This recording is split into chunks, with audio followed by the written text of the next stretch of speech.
IG साहब के दफ्तर से इस वक्त आए हैं। आज की प्रेस कॉन्फ्रेंस दो ज़बानों में होगी। मैं उर्दू में भी बात करूंगी और पश्तो में भी अपने हल्के से मुखातिब होंगी। ये जितने सारे लोग आपके सामने बैठे हैं ये NA 30 पेशावर के रहने वाले लोग हैं। ये सियासी प्रेस कॉन्फ्रेंस नहीं है, ये गैर सियासी प्रेस कॉन्फ्रेंस है। इसमें हमारे पास अवामी नेशनल पार्टी, JUIF, PTI और जितने भी इलाके के मशरान हैं उनको हमने दावत दी है कि खड़े हों। क्योंकि इंटीरियर मिनिस्ट्री के मसले ख़त्म नहीं हो रहे इस हलके में। ऐसे ऐसे अफसरान हमारे लिए तैनात किए जाते हैं, ऐसे तोहफे इस हलके को दिए जा रहे हैं कि वहाँ पे लॉ एंड ऑर्डर का तहस नहस कर दिया है। लोगों को खवारिज बनाया जा रहा है। कैसे बनाया जा रहा है? लोगों से लाइसेंसदार पिस्तौल उठा लो, लोगों के घरों में जाओ। एक SHO है, एक SHO बड़ाबेर थाने का, लोगों के घरों में घुस के उनकी चीज़ें तोड़ना, उनकी ख़वातीन की बेहुरमती करना, ये हमारे हलके के, हमारी इज़्ज़त के, हमारी इस्लाम के, हमारे पुख्तूनख्वा की तमाम ट्रेडिशंस के ख़िलाफ़ है। हमारी गलती ये है कि हमने हथियार डाल दिए, हमने शराफत का रास्ता पकड़ लिया तो ये समझे कि हम कमज़ोर पड़ गए। आज ये तमाम पॉलिटिकल पार्टीज़ के लोग, ये मशरान आपके सामने 2-2, 3-3 मिनट में आपके सामने वाक़े रखेंगे कि किस तरह से बड़ाबेर थाने का SHO, जिसने अपने एक इंडियन एक्टर पे अपना नाम रखा हुआ है, अपने आप को गब्बर सिंह बोलता है। खुदा का खौफ करिए, हिंदुस्तान है, ये मोदी का हिंदुस्तान है। और इंटीरियर मिनिस्ट्री को खैबर पख्तूनख्वा में चाहिए क्या? मैं बता देती हूँ।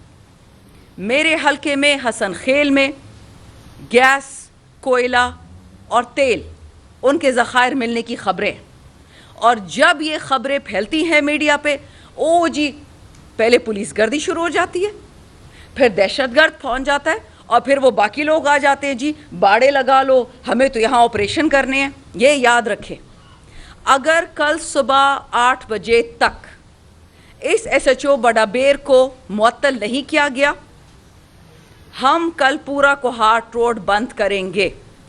मैं तमाम से माज़रत कर रही हूँ। CM साहब की मैं बहुत इज़्ज़त करती हूँ, मैं कह भी चुकी हूँ। उन्होंने जो खैबर पख्तूनख्वा के कैदियों के लिए किया है शायद ही और किसी ने किया, लेकिन मैंने CM साहब से भी माज़रत कर ली है कि सर, अब फेडरल गवर्नमेंट की ये बदमाशी यहाँ नहीं चलेगी। अगर ये इतना तगड़ा पुलिस ऑफिसर है, इसको टांक भेजें, इसको वज़ीरिस्तान भेजें, इसको बाजवड़ भेजें जहाँ पे दहशतगर्द हैं। मेरे हलके में बेगुनाहों को उठा लेता है घरों से, FCR दोबारा जिंदा कर दिया है। गुनाह किसका होता है? उठाता है दूसरे को, तीसरे को, थाने से गायब कर देते हैं, चौकियों में डालते हैं, चौकियों में उनके साथ वो करता है जो कुलभूषण और अभिनंदन के साथ नहीं हुआ। ये मेरा हलका है, ये मुसलमानों का, पाकिस्तानियों का, पठानों का हलका है, PTI का बाद में है। और ख़बरदार जो को ये समझे कि हम डर जाएंगे या बहक जाएंगे या पीछे हट जाएंगे। मैं शुक्रगुजार हूँ IG साहब के, उनसे मिल के आई हूँ, उनको इन्फॉर्म किया है कि इस बंदे पे हम FIR भी काट रहे हैं, इस बंदे की हमें सस्पेंशन भी चाहिए और इस बंदे पे हमें इंक्वायरी चाहिए। इसको आपने मिसाल बनाना होगा पूरे खैबर पख्तूनख्वा के लिए। पुलिस गर्दी ना मंजूर, वो जो भी करे, वो जिस पार्टी से भी ताल्लुक़ रखता है। हमारी औरतों की इज़्ज़त है, हमारे बच्चों की इज़्ज़त है, हमारे बुजुर्गों की। एक बुजुर्ग भी आया हुआ था, 90 साल का है, वो बोल भी नहीं सकता। उसके घर में एक कुर्सी नहीं छोड़ी है कि वो बैठ सके। पत्थरों पे सारी रात गुजारी है लोगों ने, बच्चों ने पत्थरों पे रात गुजारी है। प्याली नहीं थी कि वो लोग सुबह चाय पी सके। उनका गुनाह क्या है? दहशतगर्द हैं, क्या गुनाह है? मेरे हलके में असलहा बनाने वाले, उनको कोई नहीं उठा रहा। आइस बनाने वाले, उनको कोई नहीं उठा रहा, और गरीब को उठा रहा है, बेबस को उठा रहा है। Let this be a warning to all who are listening. This is not acceptable. और अगर ये हालात काबू नहीं पाते, फिर आपने हमसे तवक्को नहीं करनी इस हलके से कि हम लॉ एंड ऑर्डर या आइन या कानून पे चलेंगे। हमारी शराफत को हमारी कमज़ोरी ना समझा जाए। शुक्रिया। इसके बाद मैं दावत दूंगी मेरे हलके के जितने भी बड़े हैं वो इस इशू पे बात करें।